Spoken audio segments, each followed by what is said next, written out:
Assalamualaikum warahmatullahi wabarakatuh. Perkenalkan, nama saya Ardianto SFI MSI, dosen Prodi D3 Teknologi Laboratorium Medik, Politeknik Bina Usaha Kendari. Mata kuliah yang diampu yaitu Biologi 3 dengan bobot mata kuliah ini 2 SKS, 1 SKS teori dan 1 SKS praktikum. Dalam mata kuliah tersebut ada 3 tahapan, yaitu delivery, interaction, dan assessment. Di mana delivery yang pertama mendeskripsikan mata kuliah, yang kedua capaian pembelajaran mata kuliah, dan yang ketiga materi pembelajaran. Sedangkan interaction yaitu bentuk pembelajaran, media pembelajaran, dan metode pembelajaran. Assessment yang dinilai adalah aspek penilaian, instrumen penilaian, dan bobot penilaian. Deskripsi pada mata kuliah. Mata kuliah ini menguraikan tentang morfologi, siklus hidup, patogenesis, gejala klinis, dan epidemiologi arachnida dan crustacea. Identifikasi insekta, arachnida, dan crustacea, serta jaminan mutu pemeriksaan parasitologi. Capaian pembelajaran dalam mata kuliah tersebut yaitu yang pertama, mahasiswa mampu mengetahui morfologi, siklus hidup, patogenesis, gejala klinis, dan epidemiologi insekta. Yang kedua, mahasiswa mampu mengetahui morfologi, siklus hidup, patogenesis, gejala klinis, dan epidemiologi pada arachnida. Yang ketiga, mahasiswa mampu mengetahui morfologi, siklus hidup, patogenesis, gejala klinis, dan epidemiologi pada crustacea. Capaian keempat, mahasiswa mampu melakukan identifikasi pada insekta. Capaian kelima, mahasiswa mampu untuk melakukan identifikasi terhadap arachnida. Capaian keenam, mahasiswa mampu untuk melakukan identifikasi crustacea. Pencapaian yang ketujuh, mahasiswa mampu untuk mengetahui jaminan mutu pemeriksaan di materi pembelajaran. Dalam materi pembelajaran yang pertama yaitu morfologi, siklus hidup, patogenesis, gejala klinis, dan epidemiologi. Yang kedua, morfologi, siklus hidup, patogenesis, gejala klinis, dan epidemiologi pada arachnida. Yang ketiga, morfologi, siklus hidup, patogenesis, gejala klinis, dan epidemiologi pada crustacea. Yang selanjutnya, identifikasi insekta, kemudian identifikasi pada arachnida, identifikasi pada crustacea, serta mengetahui jaminan mutu pemeriksaan parasitologi. Interaction. Dalam interaction ada berbagai pembelajaran. Yang pertama, bentuk pembelajaran. Yang kedua adalah metode pembelajaran. Dan yang ketiga, perangkat yang digunakan dalam pembelajaran. Bentuk pembelajaran yang dilakukan yaitu ceramah, kemudian anekdot. Yang kedua, media yang digunakan yaitu perangkat lunak menggunakan Microsoft Word, PowerPoint, dan sedangkan pada perangkat keras yang digunakan adalah laptop, LCD, dan whiteboard. Dalam metode pembelajaran dilakukan 3 hal, yaitu diskusi kelompok, kemudian penampilan dalam video visual, yang ketiga melakukan evaluasi. Selanjutnya, assessment atau aspek penilaian. Yang pertama yaitu sikap, kemudian pengetahuan, dan keterampilan. Di dalam sikap, bagaimana cara untuk menyampaikan pendapat dalam berdiskusi, kemudian bertanggung jawab dalam menyelesaikan tugas.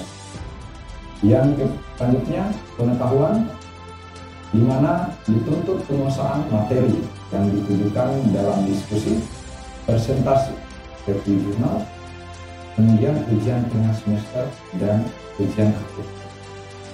Sedangkan keterampilan Keterampilan di sini untuk mengetahui kreativitas dalam membuat presentase, mengerjakan tugas-tugas tentang bahasan parapsikologi, khususnya parapsikologi.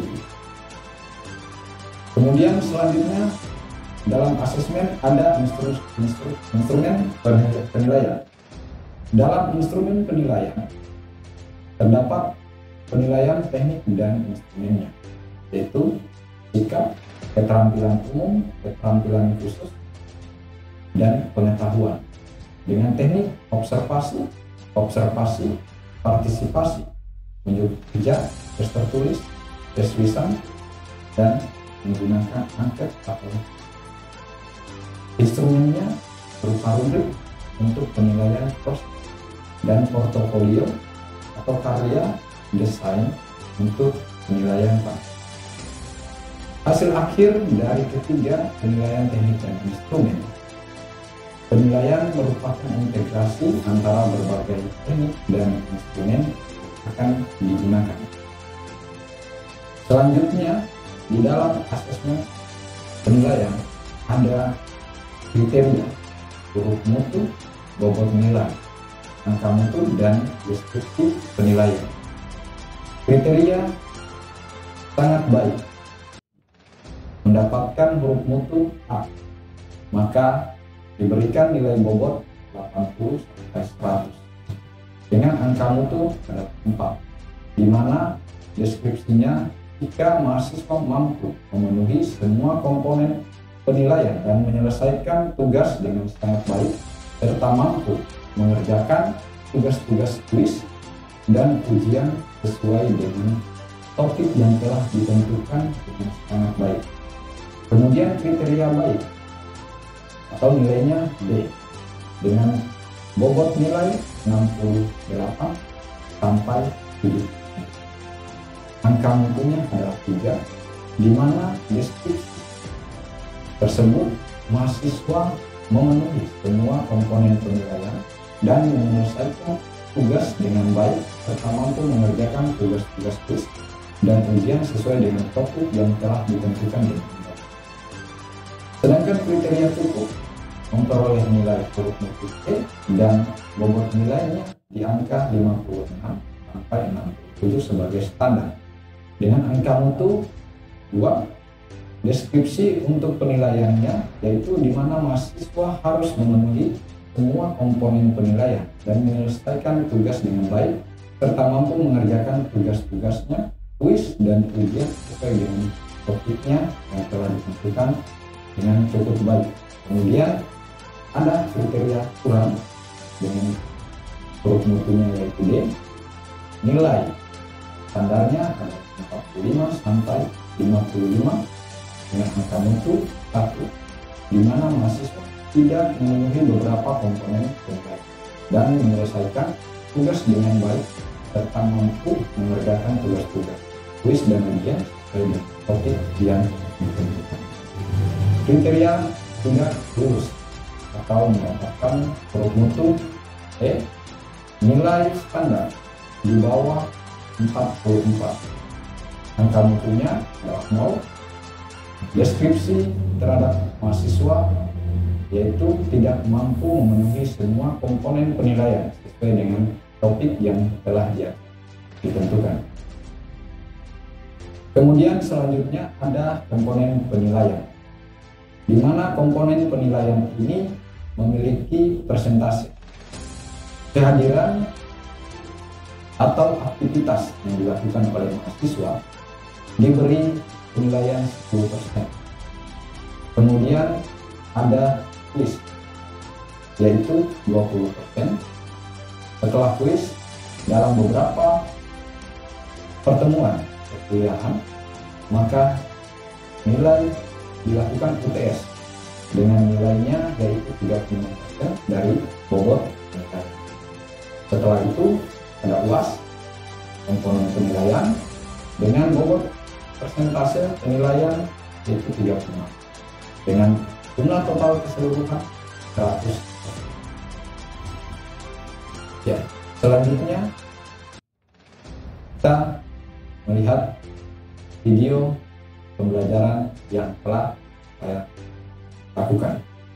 Selamat menyaksikan.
Kita masuk di ini adalah pengertian morfologi, anatomi, perilaku, ekologi standar, patologi standar, dan taksonomi. Taksonomi itu adalah tingkatan, tingkatan atau hierarki, mulai dari kelas sampai ke tingkat spesies.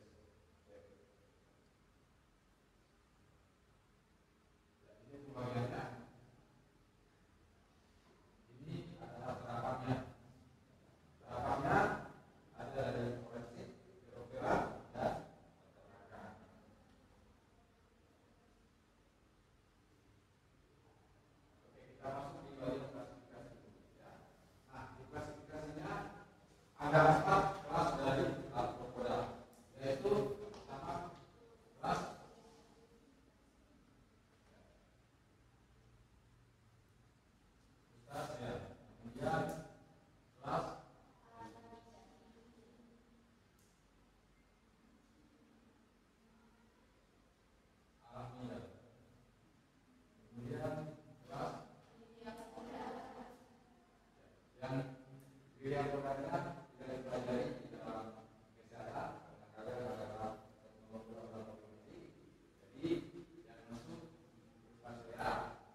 tidak semuanya berperan dalam kesehatan.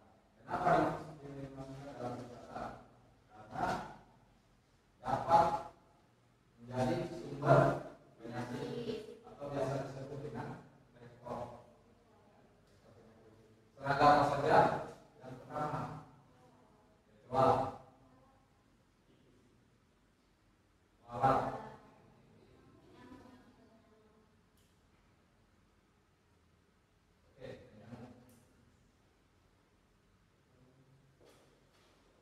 ada ya di sini ada pembagian dari klasifikasinya.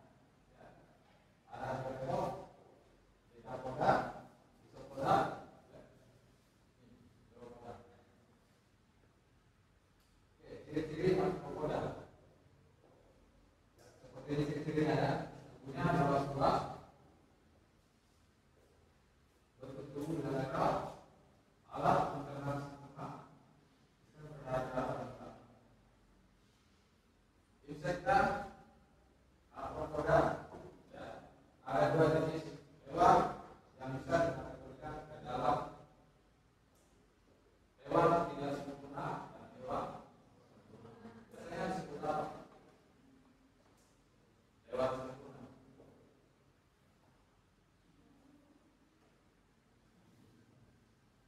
Rasa lingkungannya biasanya disebut dalam kelasnya.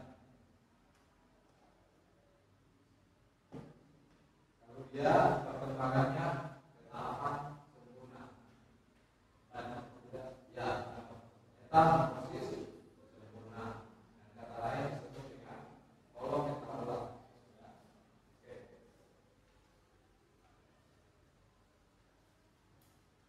Ini klasifikasinya. Ya. Crustacea, Chlamydia, Annelida, Calamity, dan lama-lama kemudian kelas Neuropoda. Tapi Neuropoda dan tidak dipelajari. Kemudian kelas insekta. Ini gambarnya.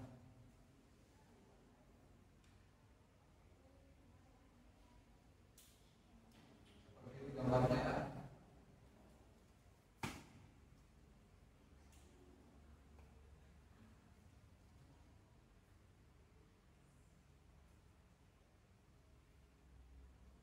Oke, ini tadi. Ini metabola dan holometabola. Kategorinya ada dendera, berarti yang samping holometabola adalah metamorfosis sempurna dan ini metabola adalah metamorfosis tidak sempurna.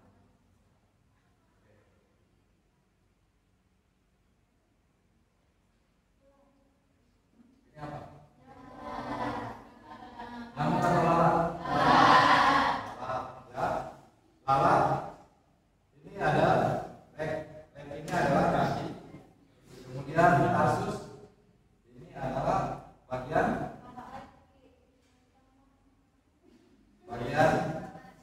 kaki dan paha atau tumis atau ya tarsusnya. Kemudian paru cakar atau biasanya orang cakarnya. Kemudian ini adalah penanda dia jenis yang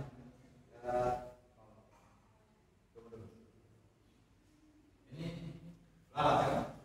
Oke. Kemudian memiliki sayap. Ya, hampir seperti dengan nyamuk. Soalnya ada absen. Tapi apa yang bedakan nyamuk dengan lalat? Yaitu ini ya. Contohnya ya.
perkembangan sekarang, Aedes sangat berbahaya buat ibu hamil, janin. Itu yang sangat berbahaya. Kenapa? Karena dia bisa berkembang dari nyamuk yang dari keturunan yang bisa membawa virus. Oke. Dan ini lihat proses perjalanan dari plasmodium. Lihat yang pertama, ini ada tahapannya tadi, masa infeksinya. Ya. Jadi si nyamuk ini menginjeksi atau masuk dengan menunjukkan ke dalam tubuh manusia, tapi nyamuknya tidak terinfeksi, berada di bagian kelenjar salivannya. Ya.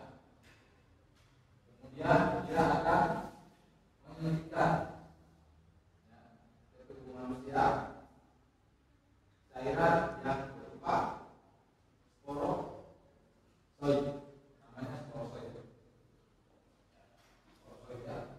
Nah, setelah masuk, selanjutnya akan berkembang di dalam tubuh manusia. Proses perjalanan satu, apa yang ada yang di bawah yang diminum oleh manusia. Kemudian di bagian apa yang atau hati, ya, bagian hati yang berkembang di dalam hati manusia. Ini tahapannya sampai terbentuk lagi. Jadi setelah orang sakit, orang sehat, orang yang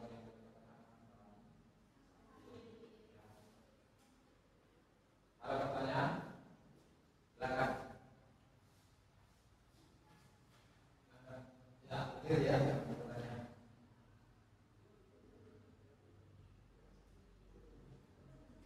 Ada yang tadi terkait mengenai siklus-siklusnya. Ya, tidak apa-apa. Kalau tidak ada, sampai di situ dulu ya. Ada yang bertanya? Ya, silakan.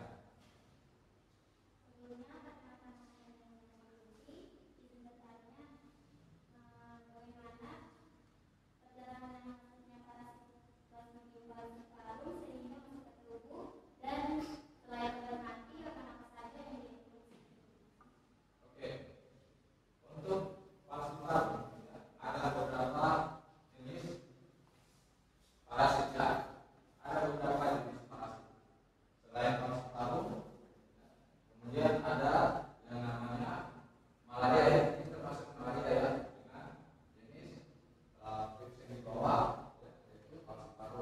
Kemudian ada opale. Kemudian ada apa lagi? Opale, malaria. Kemudian paru-paru dan satunya yang paling berbahaya apa? Ada empat jenisnya ya. Untuk paru-paru sendiri itu perjalanannya kemudian masuk dan apa saja ya. Itu mereka memiliki posisi masing-masing atau tempat perkembangan biakannya. Biasanya mereka akan menyerang bagian hati karena mereka berkembang biak di darah melalui perjalanan memasuki eritrosit. Nah, di dalam perkembangannya yang biasa tidak masuk itu memang lewat hati, ya, tempat perkembangan hati. Kemudian akan sempat di situ selama beberapa bulan atau ada masa inkubasi. Nah, untuk jenis Anopheles atau malaria, dia akan tinggal bukan di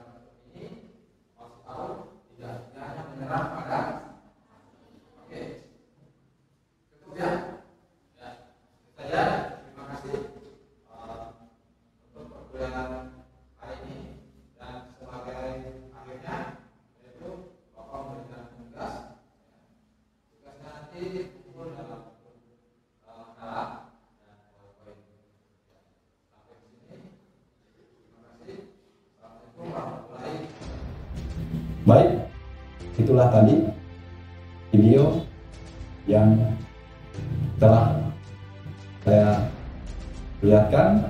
Selanjutnya pesan singkat dari saya. Di era kampus Merdeka Belajar ini, kita terus bergerak maju, selalu berinovasi, berpikir positif, yang tidak kalah penting selalu menjaga kesehatan dengan baik. Salam sehat. Itulah sedikit pesan dari saya. Sekian, terima kasih. Assalamualaikum warahmatullahi wabarakatuh.